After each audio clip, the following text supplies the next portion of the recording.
Guys 5 प्रश्नों की श्रृंखला में एक नया वीडियो, और जैसे हमने आपके सेकंड लेसन लास्ट स्प्रिंग से लिया है, इस लेसन के 5 क्वेश्चंस और उनके आंसर्स। ये 7 टाइप के क्वेश्चंस हैं। इन्हें 30 शब्दों में आपको लिखना होगा इनका उत्तर। तो आइए देख लेते हैं पहला वाला question. Why did Anees Jung ask Saheb about the school?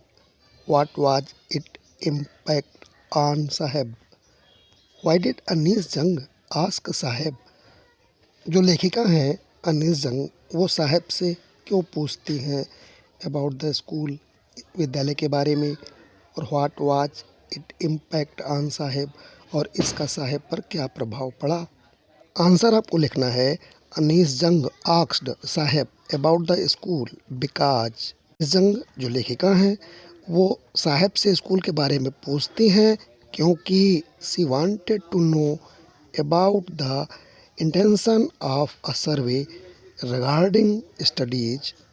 क्योंकि लेखिका एक पढ़ाई लिखाई को लेकर के सर्वे कर रही थी, इसलिए ऐसा सवाल उसने जानबूझ करके साहब से किया था। At the author's offer, Saheb immediately got ready to join the school though the author offered him none seriously. As the author offer, साहब immediately got ready to join the school. और जैसे ही लेखिका उसे स्कूल के लिए ऑफर करती है, वह तुरंत ही राजी हो जाता है। यद्यपि आथर ने ये बात गंभीरता से नहीं कही थी, फिर भी साहब स्कूल में शामिल होने के लिए राजी हो जाता है।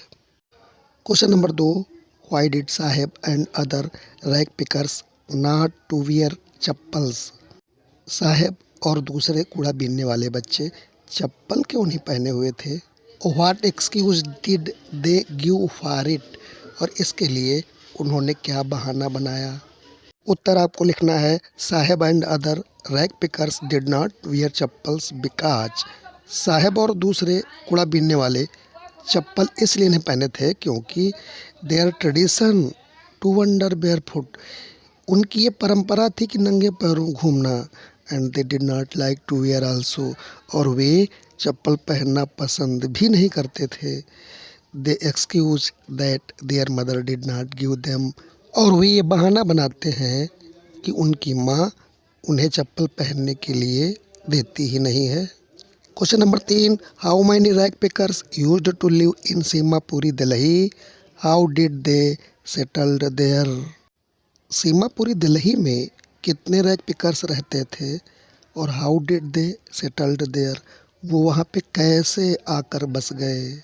तो प्रश्न है आपका कि सीमापुरी में कितने कूड़ा बीनने वाले रहते थे, और वो कहाँ से आकर के किस प्रकार से वो वहाँ स्थापित हो गए। सेटल्ड देयर माने वहाँ स्थापित हो जाना। तो उत्तर आपको लिखना है in Seemapuri Delhi more than 10,000 rag pickers used to live. Seemapuri New Delhi में 10,000 से भी अधिक कूड़ा बीनने वाले या कबाड़ी वहाँ रहा करते थे।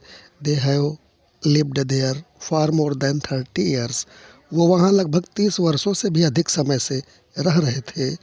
As they are the squatters who came from Bangladesh in 1971, जो वहाँ गैर कानूनी बासिंदे बन के रह रहे थे, वो केम फ्रॉम बांग्लादेश, वो बांग्लादेश से आए हुए थे सन 1971 ईस्वी में।